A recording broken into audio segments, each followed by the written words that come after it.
3 squeezes. That's all it took. 3 tiny squeezes on my hand under that dinner table, and I knew. I knew my son was drowning. I knew exactly who was responsible, and I knew right then and there that it was time for me to stop being the quiet, patient mother who sat back with a polite smile and watched her family get dismantled piece by piece from the inside out. That moment, that silent little signal that my son and I had shared since he was 7 years old, changed absolutely everything. And by the time I finish telling you this story, you're going to understand exactly why I say that what happened next was the most satisfying, most necessary thing I have ever done in my 51 years of living on this earth. But to understand why 3 squeezes meant so much to me, I need to take you back. Back before the Sunday dinners, before the manipulation, before the woman who walked into my son's life, looking like everything he ever wanted, and slowly, quietly became something else entirely. I need to take you back to just Caleb and me. Caleb was 8 years old when his father left. Not left like passed away. Left like packed a bag on a Tuesday morning and decided that the life we had built together wasn't the one he wanted anymore. No big fight, no dramatic goodbye. Just a note on the kitchen counter and a closet with gaps in it where his clothes used to be. I won't spend too much time on that part of the story because, honestly, it stopped being about him a long time ago. But I'll tell you this. The morning I sat down with my 8-year-old son and tried to explain why Daddy wasn't coming home, something shifted in me permanently. Something that said, this boy right here is my entire world, and I will spend every single day making sure he knows it. Caleb and I, we built something beautiful out of what could have been wreckage. We made our own rhythms, our own traditions, our own little world inside our small house with the yellow kitchen and the garden out back that I killed every spring and somehow revived every summer. We had movie nights every Friday. We had a rule that no matter how bad a day was, you had to name one thing that was good about it before bed. We learned each other in the deep, specific way that people learn each other when it's just the two of them against whatever the world decides to throw. And we made up our own language. Small, quiet signals that didn't need words. A tap on the shoulder meant, I see you. 2 slow taps meant, I love you, I'm here. And 3 squeezes on the hand, 3 deliberate, unhurried squeezes, that meant something very specific. It meant, Mom, I'm in trouble. I need you. Help me, but don't make a scene. We built that signal when Caleb was 9 and getting teased on the playground and didn't want his friends to see him run to his mother. We used it when he was 13 and a teacher embarrassed him in front of his whole class, and he needed me to handle it without him looking weak. We used it maybe a handful of times over the years, but every single time, the meaning was exactly the same. I'm scared. I need you. Please don't let them see. So, when Caleb was 32 years old, sitting at a beautifully set Sunday dinner table surrounded by his fiancée's family, and he reached quietly under the tablecloth and pressed his hand into mine and squeezed once, twice, 3 times, I felt every hair on my body stand up. Let me tell you about Simone, because that name is central to everything. Simone was 35 when she met Caleb at a mutual friend's birthday weekend. She was confident in the way that pulls people in immediately, the kind of woman who enters a room and the whole energy shifts. She was articulate and ambitious, and yes, she was stunning. Caleb was completely swept away within the first 2 months of knowing her. He called me one Sunday. This was before the Sunday dinners became their thing. And he said, Mom, I think I found her. I really think she's it. And I held my phone in my kitchen, and I cried a little because I had spent 24 years watching my son grow into one of the most thoughtful, kind, quietly extraordinary men I know. And all I ever wanted was for someone to truly see that. I was happy. I want you to know that. I was genuinely, completely happy for him. The first time I met Simone, she was charming and warm and said all the right things. She complimented my house. She asked questions about Caleb's childhood and laughed in the right places and looked at him with what seemed like real adoration. I liked her. I'm going to be honest about that because I think it matters. I liked her in the beginning, but there were things, small things that I noticed and filed away carefully because I am his mother, and I notice everything whether I want to or not. The way she would finish Caleb's sentences for him in a way that sounded playful, but was actually just overriding him. The way she'd reference things he was insecure about. His height, a job he'd been passed over for, a business idea that hadn't worked out, and frame them as jokes in front of other people, with a little laugh that dared anyone to think she was being unkind. The way she would go cold and distant after Caleb spent time with me or mentioned something we'd done together, and then 2 days later, act like nothing had happened. And somehow Caleb would be the one apologizing. I told myself I was being overprotective. I told myself I was a single mother who had been the center of her son's life for over 2 decades, and that of course I was going to feel threatened by the woman who was taking that place. I told myself to give her time, give the relationship space, let it breathe. I was very reasonable with myself, very measured. I was measured for almost 2 years. Then came the engagement. I found out the same way several of his cousins found out, the same way his old school friends found out, through a photo on social media. Simone's hand, the ring, a rooftop restaurant, 97 comments before I'd even seen it. Caleb called me the following morning, stumbling over himself, saying it had happened spontaneously, and he'd meant to call me first, and he was sorry. He was so sorry. I told him it was okay. I told him I was thrilled, and I was. Underneath the sting, I truly was. But I sat with the feeling for days, because Caleb had never, not once in his adult life, let me find out something important about him secondhand. Not a promotion, not a move, not a health scare. We talked. That's who we were. And I believe in my bones, that the timing of that announcement was not accidental. The Sunday dinners started about 3 months after the engagement. They were presented as Simone's mother's idea, a lovely way to bring the two families together before the wedding. Every other weekend, rotating between homes. One Sunday at Simone's mother's house, the next at mine. It sounded genuinely nice, and for about a month it was fine. Simone's mother was named Rosalind, and Rosalind was, how do I describe Rosalind? She was the kind of woman who has never raised her voice in her life because she has never needed to. Everything she wanted, she got through sweetness, a particular kind of sweetness that has sharp little teeth underneath it.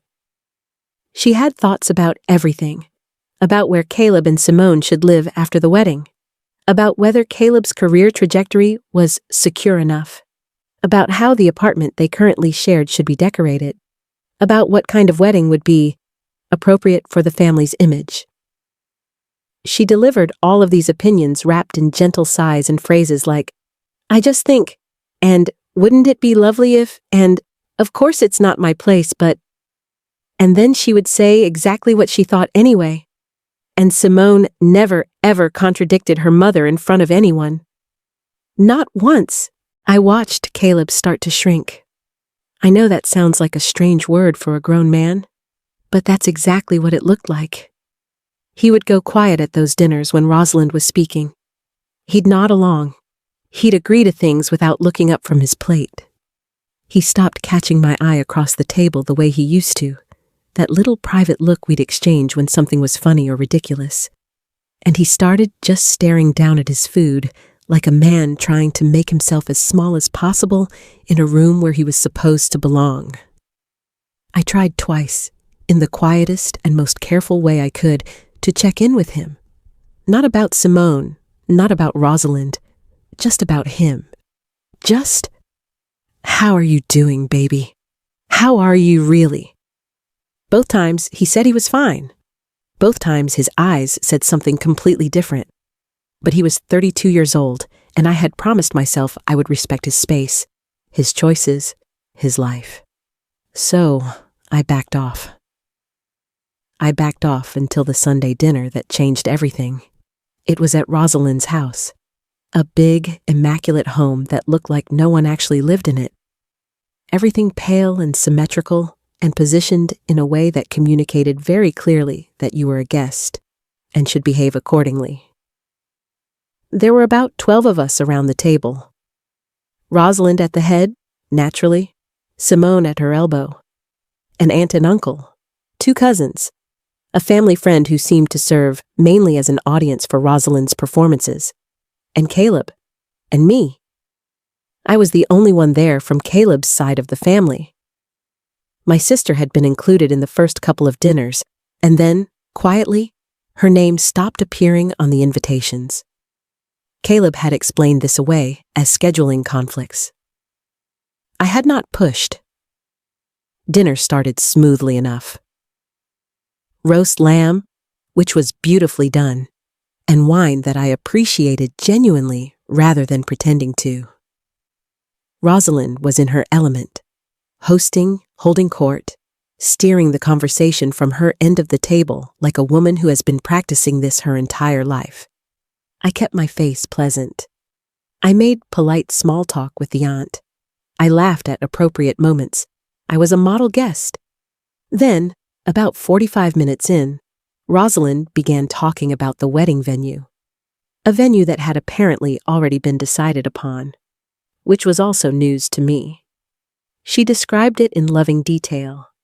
The gardens, the ballroom, the catering package, the projected head count of around 230 guests. As she talked, I listened carefully, doing math in my head. And the math kept coming out wrong, because as she described the guest list, the names she mentioned, the tables she referenced, Caleb's side of that wedding totaled up to about 6 people. Myself, my sister and her husband, Caleb's best friend Donovan, and 2 cousins. 6 people at a 230-person wedding. I picked up my wine glass. I breathed through my nose.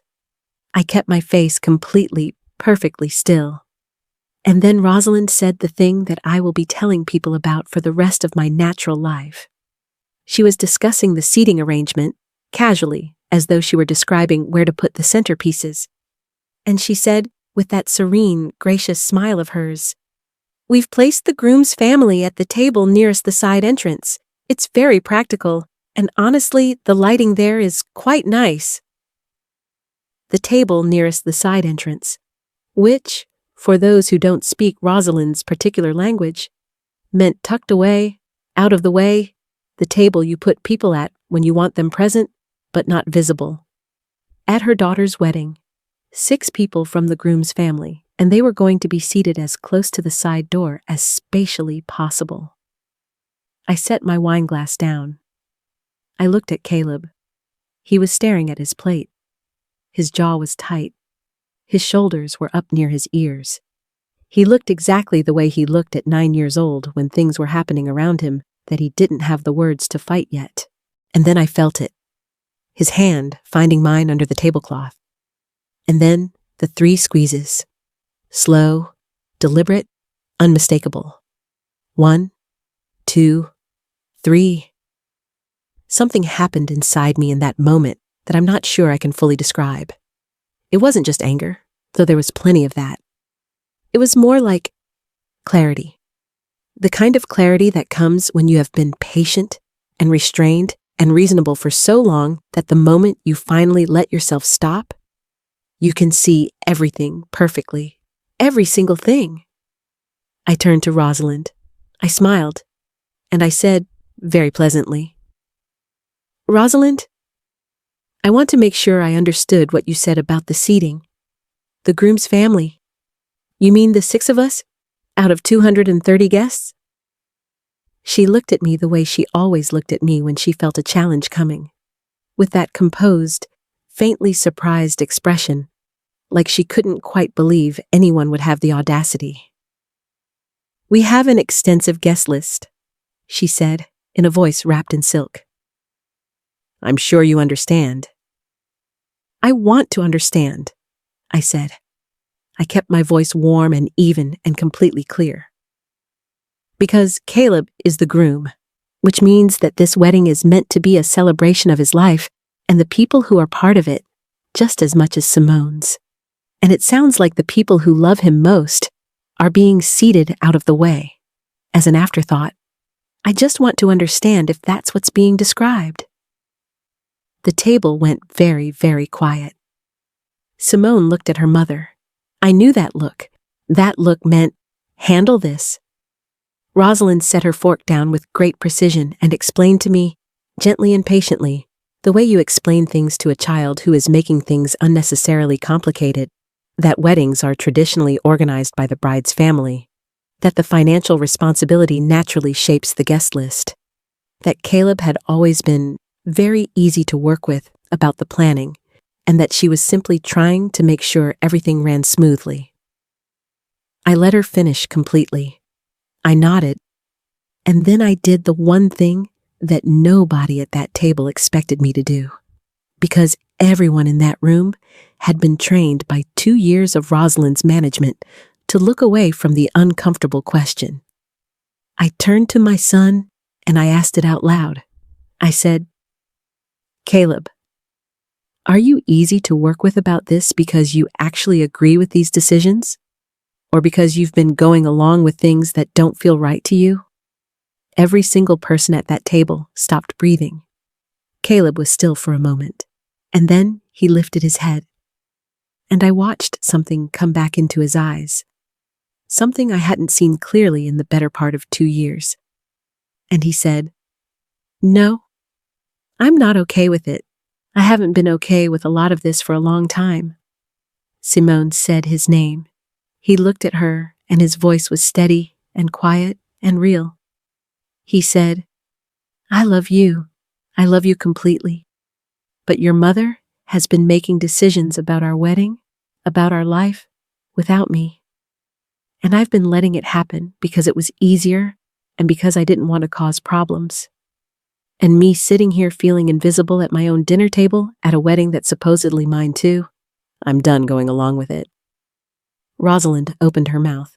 I looked at her very calmly and said, "Rosalind, I think he's still speaking." And to her credit, or maybe because she understood in that moment that the room had shifted, she closed it. Caleb talked for several minutes. He was not loud. He was not unkind. He was simply honest in the way that people are honest when they have been storing things up past the point where they can be stored anymore. He talked about feeling like a prop in his own engagement. He talked about the way his family had been slowly edged out of these dinners, these conversations, this guest list, this life he was supposed to be building alongside someone who loved him equally. He talked about the impossible position of feeling like he had to choose between the woman he wanted to marry and the mother who had raised him alone, and how somehow he had been made to feel that choosing me meant causing trouble. I sat there with my hands folded in my lap, and I did not make a single sound. I just watched my boy, my son, who I had raised in a yellow kitchen with a garden I killed every spring, who had named one good thing about every bad day of his childhood, who had held my hand 3 times under that tablecloth because he needed his mother, and he trusted that I would be paying attention. I was paying attention. The dinner ended before dessert. Rosalind held herself together with the dignity of a woman who intends to regroup privately and come back harder, which I respected in a cold sort of way. Simone was crying by the front door, genuinely, not strategically. And Caleb held her hands and they talked in the driveway for a long time. I hugged Rosalind goodbye and thanked her sincerely for the lamb, which honestly had been excellent, and I think that might have been the most quietly powerful thing I did all evening. Caleb called me that night just after 10. He said, "Mom, I needed that. I needed someone to just ask me the question." I said, "I've been waiting for the right moment for a long time." He was quiet for a second, and then he said, "How did you know it was tonight?" I said, "Sweetheart, you told me." Another pause, and then softly, "The squeeze." And I could hear the smile in it. "The squeeze?" I said. "I want to be clear with you about what happened after, because I'm not here to tell you a story about burning everything down." Caleb and Simone did not end their engagement. They went to couples counseling, both together and separately. And they had the kind of hard, honest, overdue conversations that either make a relationship or they don't. They talked about what partnership actually means, about Rosalind's role going forward, about Caleb's right to be an equal voice in their shared life. It was not easy and it was not fast, but they chose each other, the real version of each other, and I respected that with everything in me. The wedding happened 8 months later. It was smaller and more balanced, and more beautiful than anything Rosalind had originally planned, because it actually reflected both of them instead of one of them. My son's people were seated at a round table near the center of the room, right where they belonged, and Donovan gave a best man speech that had every single person in that room somewhere between laughing and weeping. Rosalind attended and was gracious, because I think underneath all of it, she loves her daughter, and loves her daughter's happiness more than she loves being right. I danced at my son's wedding. I danced in a way that he will be mildly embarrassed by for the next several decades, and at one point, from across the dance floor, he caught my eye and shook his head at me in this fond, helpless way that took me straight back to every school event and grocery store and Saturday morning in the yellow kitchen. And I thought, there he is, my boy, still there. Here is what I want you to take from this, and I mean this with every part of me. The revenge in this story is not a scheme. It's not a plot. It's not watching someone fall apart from a distance while you feel satisfied. The revenge, if that's even the right word for it, was refusing to be quiet one moment longer. It was looking at my son across a table full of people who had been making him smaller and smaller, and simply asking him the question that everyone else had been carefully, deliberately not asking. Are you really okay with this? Because that is how it works. The people who control and manage and slowly diminish the ones we love, they depend on the silence of everyone watching. They depend on the polite mother who doesn't want to overstep. They depend on the family members who tell themselves it isn't their place. They count on everyone at the table being more concerned with not causing a scene than with the person who is quietly disappearing right in front of them. The silence of the people who love us is the oxygen that allows that kind of control to keep breathing. And sometimes, the most powerful, most devastating, most necessary thing you can do is simply look that silence in the face and choose something different. 3 squeezes. A language we built together in a small house a long time ago, out of the rubble of something that should have broken us but didn't, because we had each other and we had the sense to learn how to ask for help, even when words were too heavy to carry. My son reached under a tablecloth in a stranger's dining room and found my hand, and he trusted that I would understand. And I did. And I didn't second guess it, or wait, or tell myself to be patient for one more dinner. I just opened the door. If you take one thing from this story, I hope it's this. The people you love are not always going to be able to ask you out loud. Sometimes they are going to reach under the table in a room full of people who have spent months convincing them that they don't matter. And they are going to press their hand into yours and hope, with every quiet, desperate bit of hope they have left, that you are paying attention, that you know their language, that you will not look away.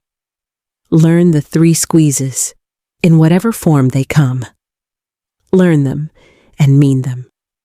Caleb and Simone are expecting their first baby this fall. He called me the morning after they found out, 7 in the morning, which meant he had been awake for hours, holding the news and waiting for a reasonable time to call me, and then gave up waiting at 7 because he couldn't hold it any longer. He said, "Mom, you're going to be a grandmother." And I sat down on my kitchen floor right there and cried, which I refused to be embarrassed about. I told him I loved him. I told him his father missing out on moments like this was his loss, not ours, and had always been his loss. I told him he was going to be the most extraordinary father. We were quiet together for a moment. The way we get quiet sometimes. The way you can only be quiet with someone you have grieved with and grown with and built something real with. And then I tapped my phone twice. He knew exactly what it meant.